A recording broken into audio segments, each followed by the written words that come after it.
Hello everyone, welcome back. Today I'm going to take you on a tutorial step-by-step through making this daylily.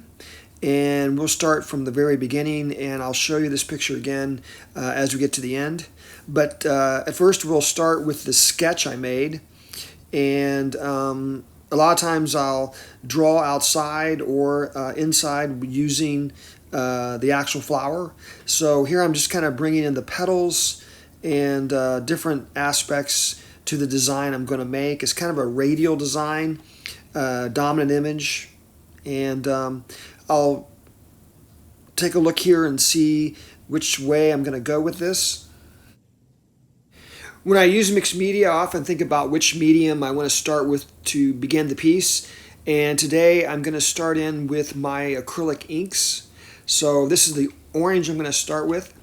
And acrylic inks are very bright, so I'm going to start here and just start bringing in some of the petals. The reason I maybe chose a daylily today to start this image was this was my mom's favorite flower. She had these all over around our house when I was younger, so I kind of grew up with them. So I thought I'd kind of revisit that feeling today with doing the daylily.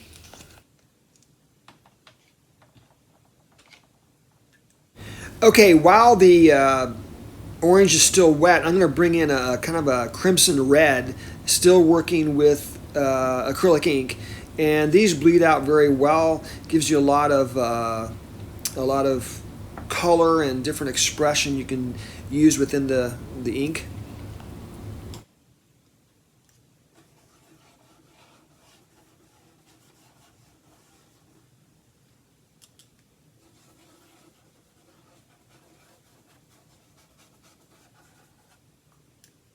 And here I am just trying to get all the surface down as far as the flower goes. I'm going to work on the background later, but I'm just trying to get all the orange in and along with the reds.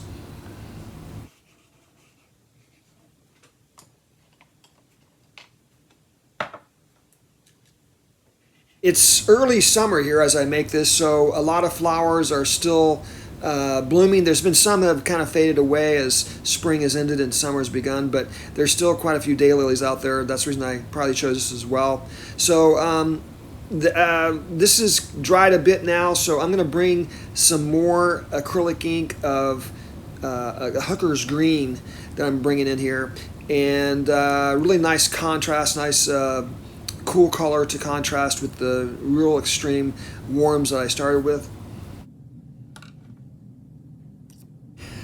Today I'm working on 140-pound cold press watercolor paper. That's generally my go-to watercolor paper, but I'm using two brushes, one a thicker one and this one's a little thin one, so I can get into the nooks and crannies of the stem that's growing up here.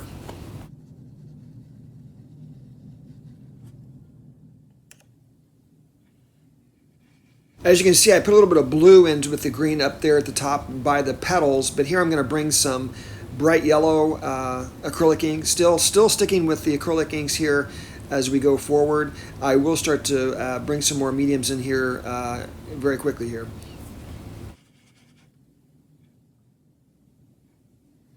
Here's my palette of watercolors and gouaches, so I'm going to start bringing in those mediums here. I'm going to go directly into the middle of the flower and bring a darker orange.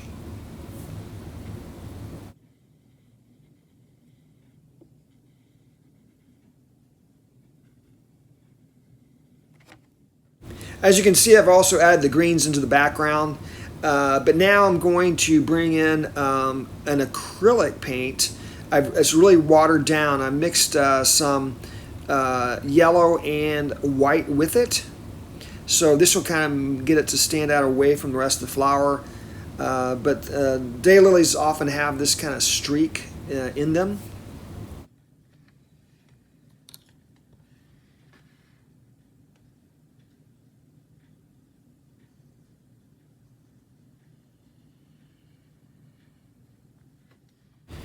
And now I'm going to bring in another medium, an oil pastel, kind of a lemon yellow, and I'm going to go into the middle. The daylily I'm looking at has this this yellow intensity right in the center of the design.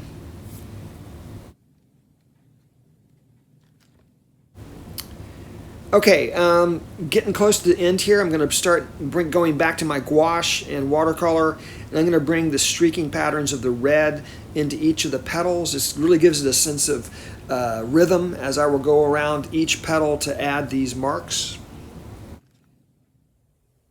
And here we have the end piece.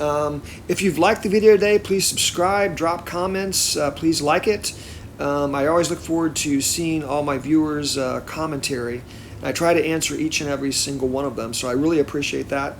But I hope all of you have a great week, and I'll go in just a little bit closer here just to show the details. So anyway, I will see you next time. Bye.